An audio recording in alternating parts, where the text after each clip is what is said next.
90 Telangana news కి స్వాగతం. Bulletin లో ముందుగా హెడ్లైన్స్ చూద్దాం.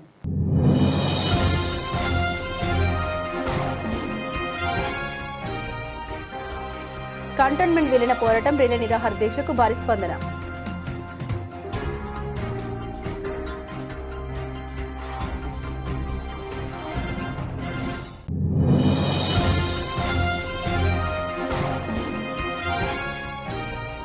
భూములు కబ్జాలు చేసే ప్రయత్నం కోసం కాంగ్రెస్ నాయకులు విలీన దీక్షలు.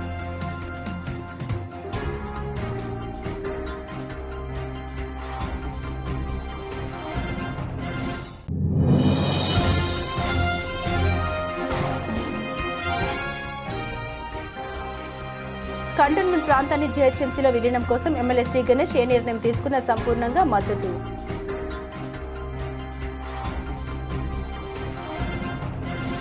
ప్రజాస్వామ్యంలో ఏది ఒక్క రోజులో సాధ్యం కాదని, దేశ స్వాతంత్ర పోరాటం తెలంగాణ రాష్ట్ర ఏర్పాటు కోసం జరిగిన పోరాటమైన ఎన్నో ఏళ్ల పాటు కొనసాగిందని, అదే స్ఫూర్తిగా తీసుకుని ఈ కంటోన్మెంట్ బోర్డు విలీన దిశగా ముందుకు వెళ్తామని కంటోన్మెంట్ శాసనసభ్యులు శ్రీ గణేష్ తెలిపారు.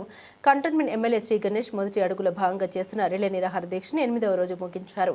చివరి రోజు దీక్షకు Telangana fisheries development corporation chairman మెట్టు సాయి కుమార్, టీపీసీసీ జనరల్ సెక్రటరీలు నర్సారెడ్డి, భూపతి రెడ్డి, పృథ్వీ చౌదరి, బీఎస్పీ నాయకులు రాజేందర్లు సంఘీభావం తెలిపారు. ఈ సందర్భంగా ఎమ్మెల్యే శ్రీ గణేష్ మాట్లాడారు.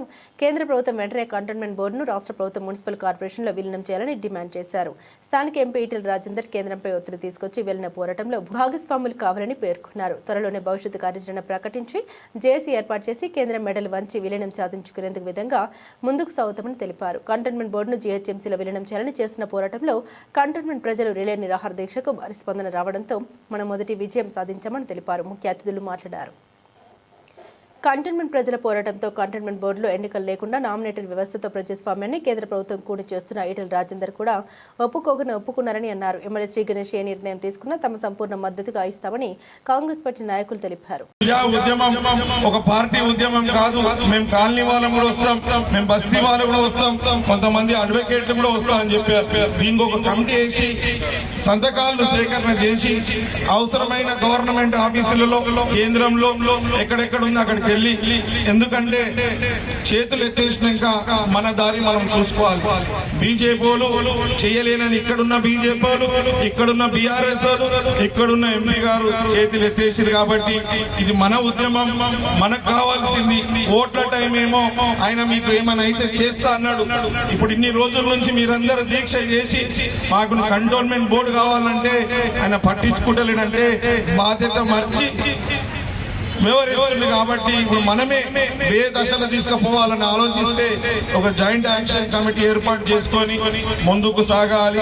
దాని ద్వారా భవిష్యత్తు కార్యాచరణలు చేసుకొని ఢిల్లీ దాకా వెళ్ళి ఢిల్లీలో ఉన్న పెద్దలను కలిసి ఢిల్లీలో కూడా ఒత్తిడి తీసుకొచ్చి ఢిల్లీలో కూడా నిరాహార దీక్ష జంతర్ మంతర్ దగ్గర నిరాహార దీక్ష చేసి దేశంలో ఉన్న కంటోన్మెంట్ అన్నింటినీ ఒక్కటి చేసి అన్ని చోట్ల ఈ ఉద్యమం తీసుకొచ్చి కేంద్రం ఒప్పించిన వారికి ఈ ఉద్యమం ఆగదని కూడా ఈ సందర్భంగా తెలుపుతున్నాం.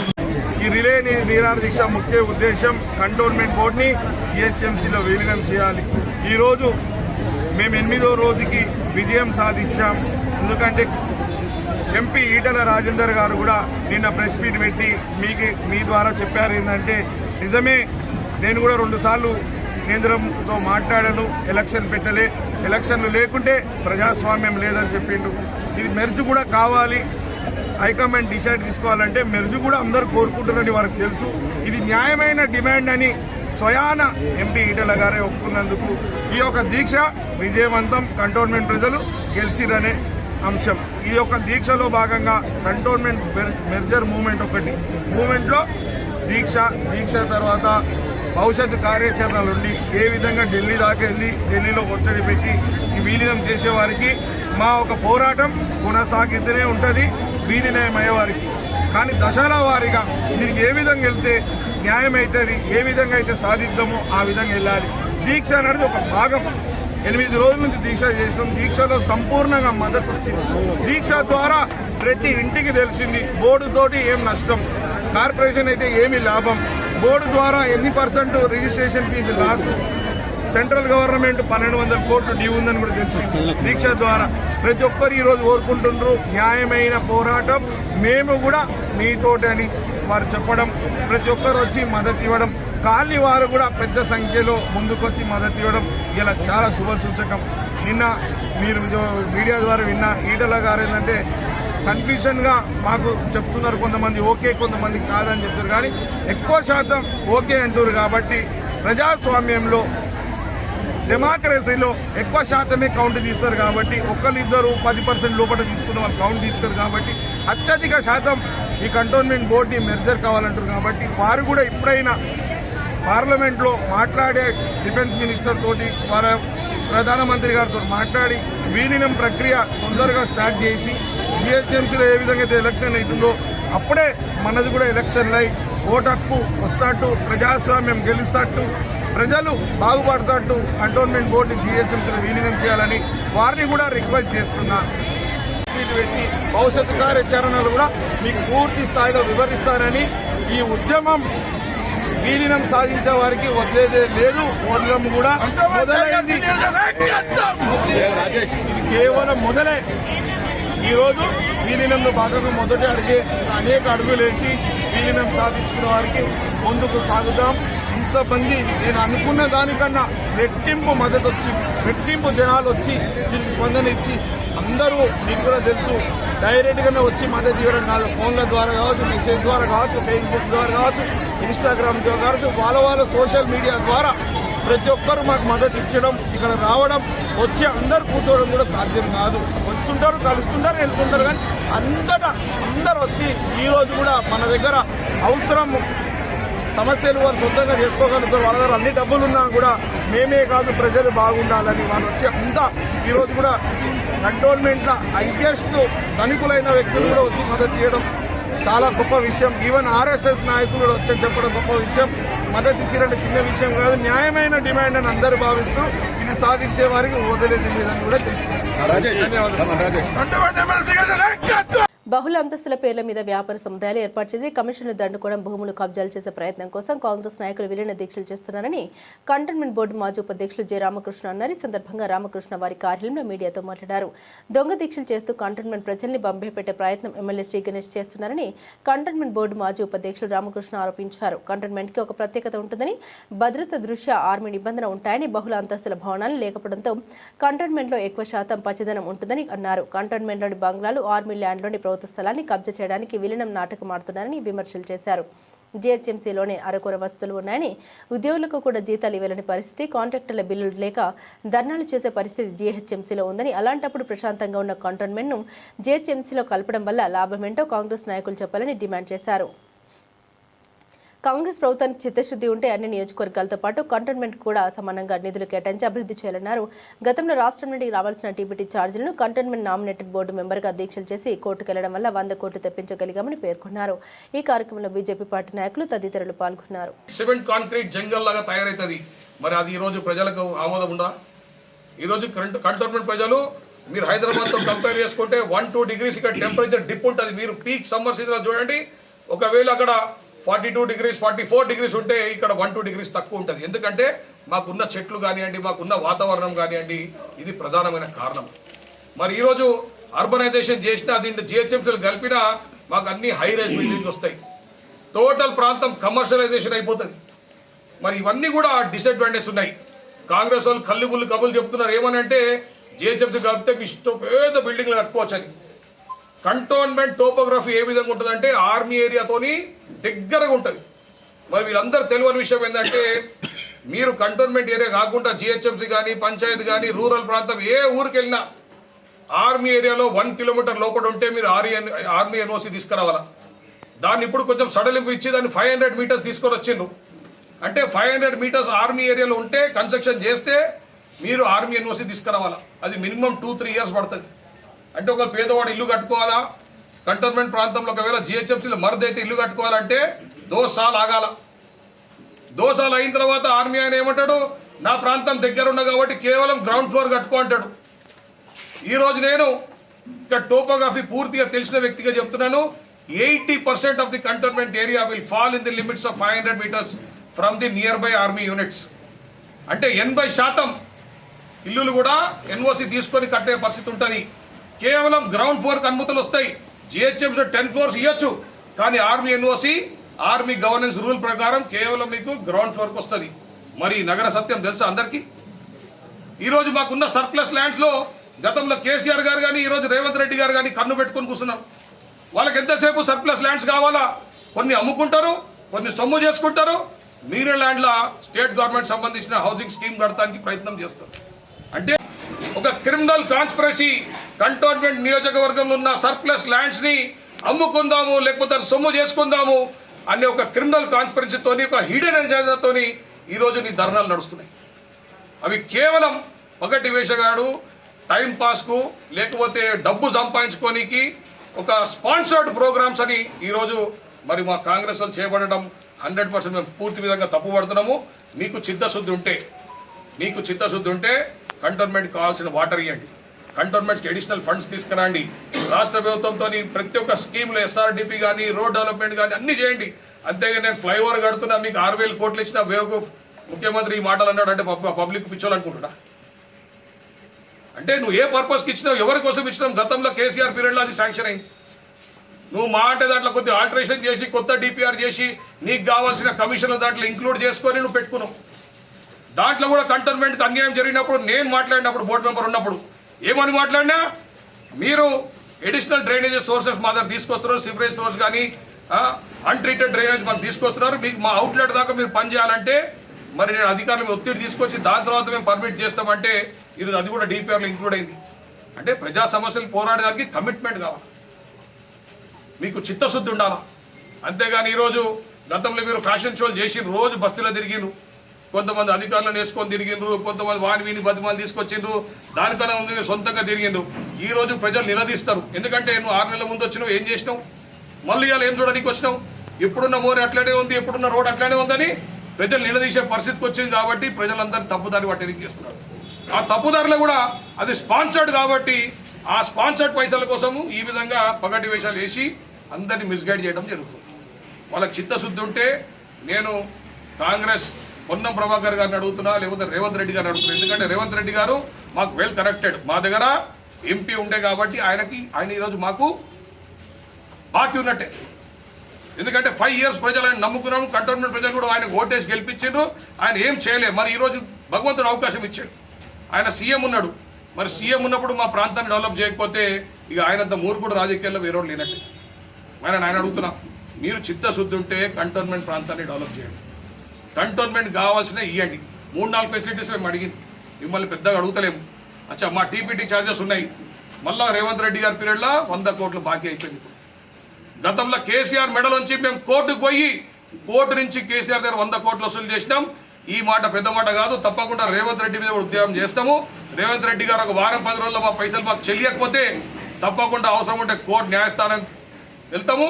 న్యాయస్థానం నుంచి రేవంత్ రెడ్డికి మొట్టికాయలు కొట్టించి మా పైసలు మేము తీసుకొచ్చే విధంగా పనిచేస్తాం.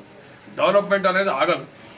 మీరు అదే నరేంద్ర మోడీ గారు, కిషన్ రెడ్డి గారి చిత్తశుద్ధి చూడండి, రాజ్నాథ్ సింగ్ గారు చూడండి, మా ఎంపీ ఈటల రాజేందర్ గారు చూడండి. 303 కోట్లు మేము తెచ్చినాం. ఏ ముఖంతో కాంగ్రెస్ లీడర్లు చెప్పగలుగుతారు మా పైసలు ఇవన్నీ? అరే బేవకూఫ్, నువ్వు ల్యాండ్ ఇచ్చినందుకు, నువ్వు కొనుక్కున్నందుకు కాంపన్సేషన్ కట్టినావు. సెంట్రల్ గవర్నమెంట్ పైసలు కడితే మేము నరేంద్ర మోడీ గారిని, రాజ్నాథ్ సింగ్ గారిని, కిషన్ రెడ్డి గారిని బతిమాలి ఆ పైసలు కంటోన్మెంట్లో డెవలప్మెంట్ కోసం తెచ్చుకున్నాం. ఎందుకంటే మాకు లింక్ ఉంది కాబట్టి, మాకు రిలేటెడ్ ఉంది కాబట్టి కేంద్ర ప్రభుత్వం పైసలు మళ్ళీ మోడీ గారు ఫ్రెష్గా కేంద్ర ప్రభుత్వం నుంచి మాకు డైరెక్ట్ చేసిండు. వీళ్ళ మీద నమ్మకం లేక దాన్ని ఆస్క్రో అకౌంట్ ఓపెన్ చేయించుకున్నాం. కిషన్ రెడ్డి గారు కానీ, మా ఎంపీ ఈటల రాజేందర్ గారు కానీ, వీళ్ళ మీద నమ్మకం. ఎందుకంటే వీళ్ళు ఇస్తా అంటారు, ఇయ్యరు. ఇప్పుడు మా టీపీటీ ఛార్జెస్ అవి బాకీ ఉన్నట్టే కదా, ఇస్తా అంటారు, ఇస్తలేరు. మరి ఇటువంటి తప్పిదాలు జరగద్దని ఆస్క్రో అకౌంట్లో పెట్టుకోవడం జరిగింది. కాబట్టి నేను ఇప్పటికైనా హెచ్చరిస్తున్నా, మీకు సమస్యలు తెలియకపోతే మా భారతీయ జనతా పార్టీ కార్యకర్తలు రేపటి నుంచి ప్రజలలో తిరుగుతారు, మళ్ళీ బస్తీ బాటలు నిర్వహిస్తారు. బస్తీ బాటలు అనేక ప్రజా సమస్యలు గుర్తిస్తాము, ఆ ప్రజా సమస్యలు తీరేదాకా పోరాటం చేస్తాం. కొంతమంది నాయకులు అంటున్నారు విద్యా వైద్యం ఫెసిలిటీ బాగాలేదు కంటోన్మెంట్లో అని. రేపు బేవకు విద్యా వైద్యం ఎవరు చేయాలరా? కంటోన్మెంట్ ప్రాంతంలో కానీ ఏ ప్రభుత్వంలో కానీ రాష్ట్ర ప్రభుత్వం సబ్జెక్ట్ అవి. విద్య కానీ వైద్యం కానీ అంటే స్కూల్స్, కాలేజెస్ రాష్ట్ర ప్రభుత్వం నడిపిస్తుంది, హాస్పిటల్స్ రాష్ట్ర ప్రభుత్వం నడిపిస్తుంది. ఉన్నదానికే దిక్కు లేదు, కంటోన్మెంట్లో చేస్తలేరంట. చేయమని ఎవడొద్దన్నాడు? మేము బిల్డింగ్లు ఇవ్వడానికి తయారున్నాం, ఫెసిలిటీ ఇవ్వడానికి తయారున్నాం, ఇన్ఫ్రాస్ట్రక్చర్ ఇవ్వడానికి తయారున్నాం. మా కంటోన్మెంట్లో సర్దార్ వల్లభాయ్ పటేల్ హాస్పిటల్ ఉంది, అది ఇవాళ రేపంచలు తీసుకొని నడిపియండి. దీనికి సంబంధించిన రిజర్వేషన్ ఎప్పుడో ఇచ్చినాం, ఈ ఏడు దాకా మీరు నడపడం చేత అయితే లేదు, మళ్ళీ కొత్తవి కావాలా అంటే జిహెచ్ఎంసీ అయితే అవుతుందా? ఇప్పుడు చేయడం అప్పుడు ఎట్లా చేస్తాడు?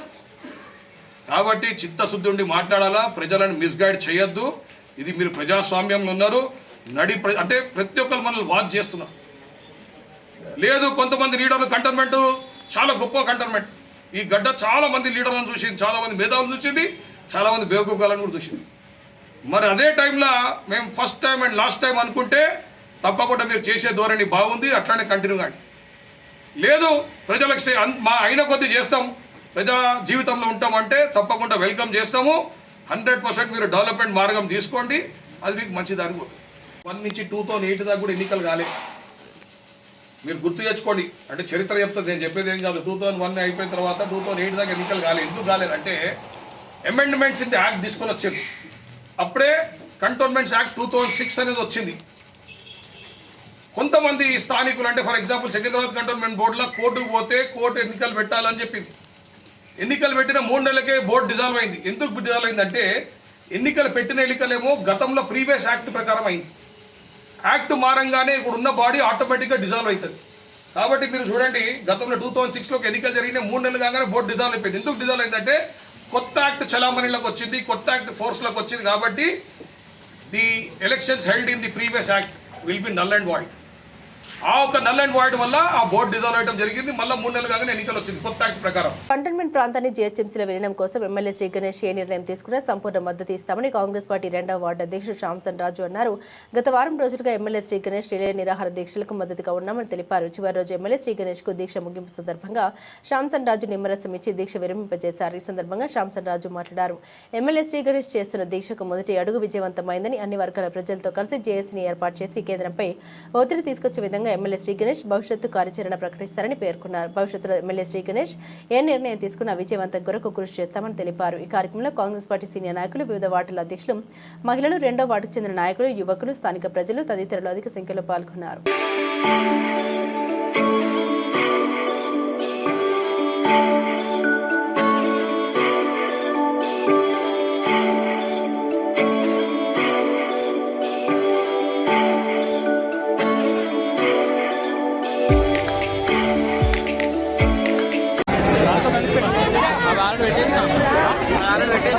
చిన్న క్లిప్ పెట్టు.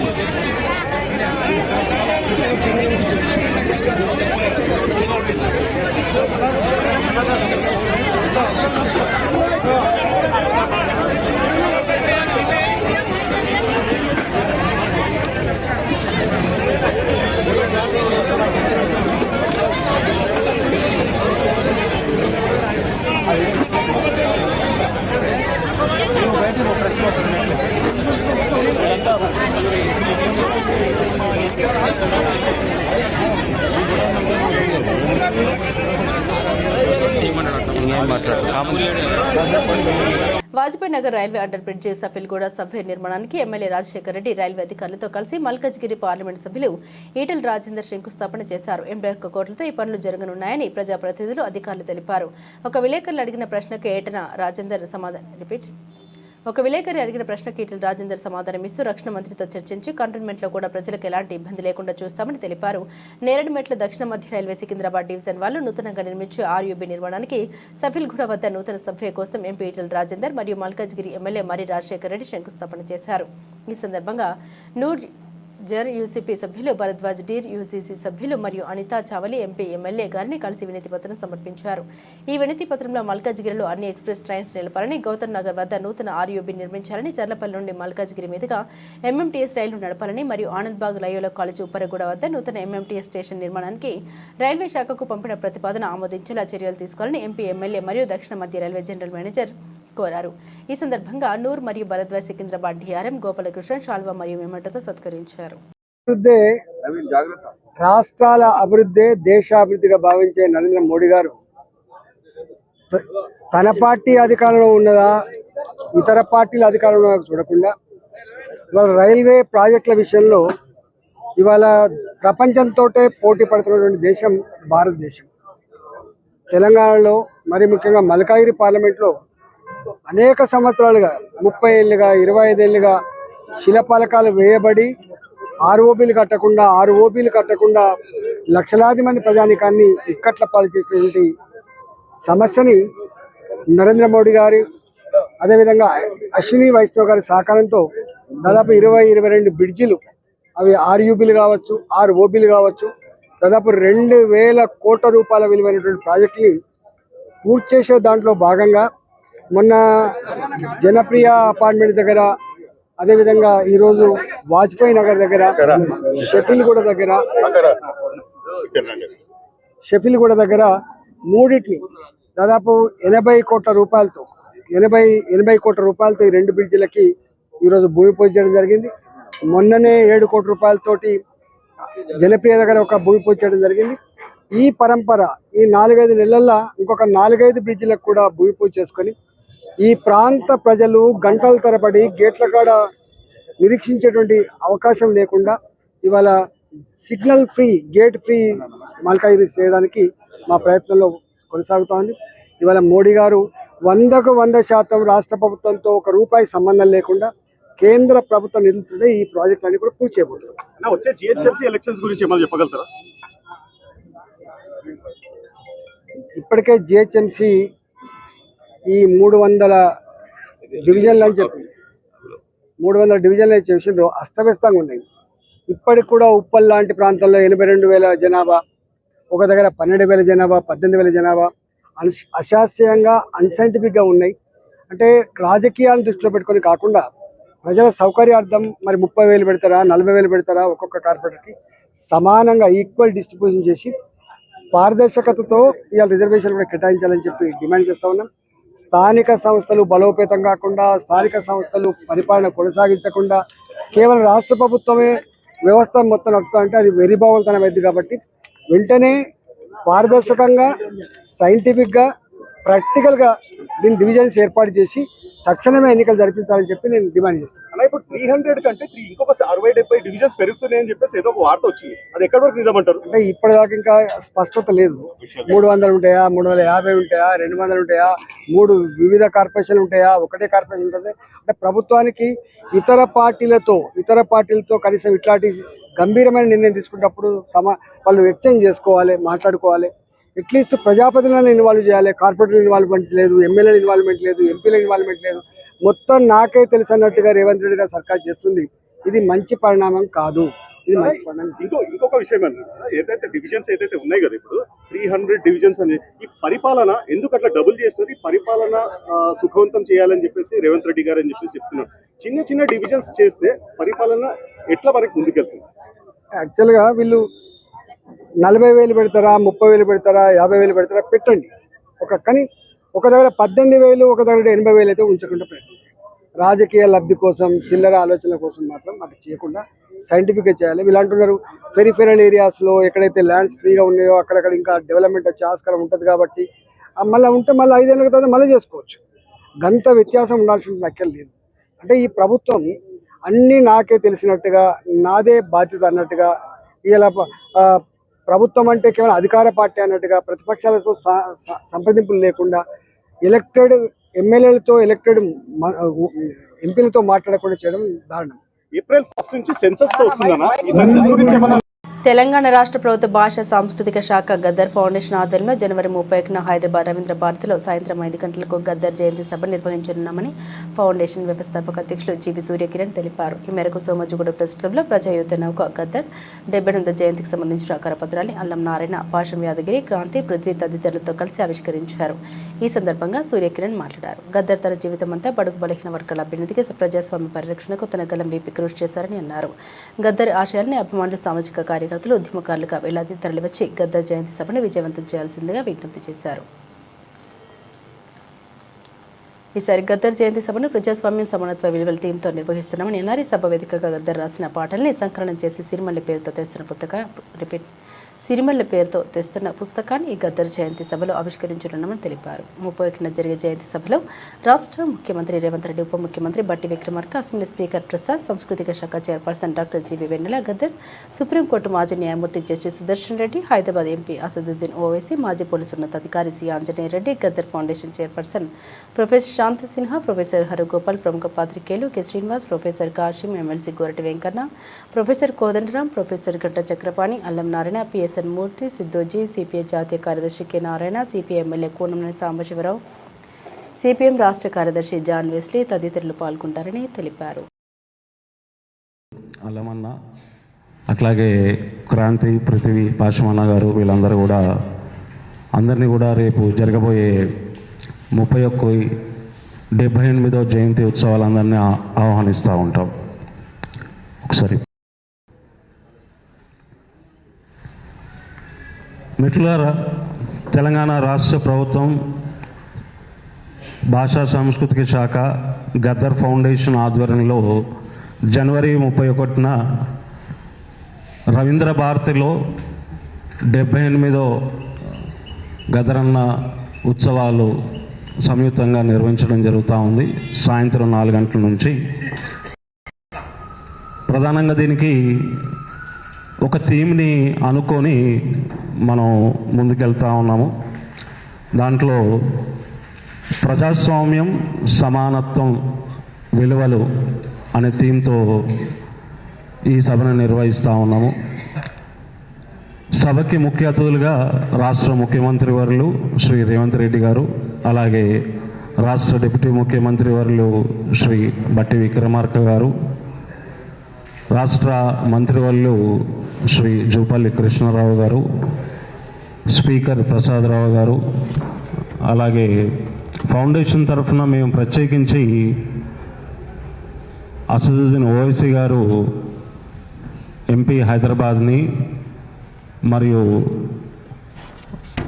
మంత్రివర్యులైన అడ్లూరి లక్ష్మణ్ గారిని, అట్లాగే ముఖ్య అతిథిగా చీఫ్ జస్టిస్ శ్రీ సుదర్శన్ రెడ్డి గారిని, ప్రొఫెసర్ హరగోపాల్ గారిని, ప్రొఫెసర్ కాసిం గారిని, అట్లాగే మా సభ్యులైన అల్లమన్న గారిని, గంటా చక్రపాణి గారిని, క్రాంతి గారిని, పృథ్వీ గారిని, వీరందరినీ కూడా ప్రత్యేకమైన ఆహ్వానితులుగా మేము పిలుస్తూ ఉన్నాము.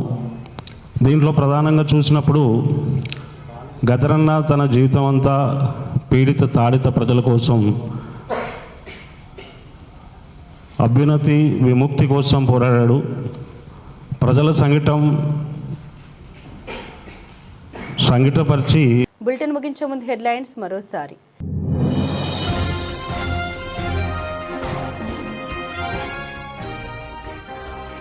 కంటోన్మెంట్ విలీన పోరాటం, రిలే నిరాహార దీక్షకు భారీ స్పందన.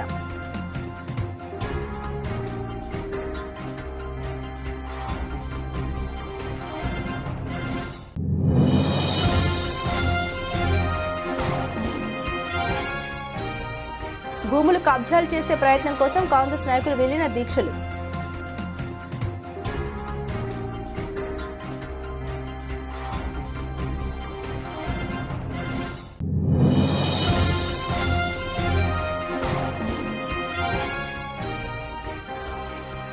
కంటోన్మెంట్ ప్రాంతాన్ని జీహెచ్ఎంసీలో విలీనం కోసం ఎమ్మెల్యే శ్రీ గణేష్ ఏ నిర్ణయం తీసుకున్న సంపూర్ణంగా మద్దతు.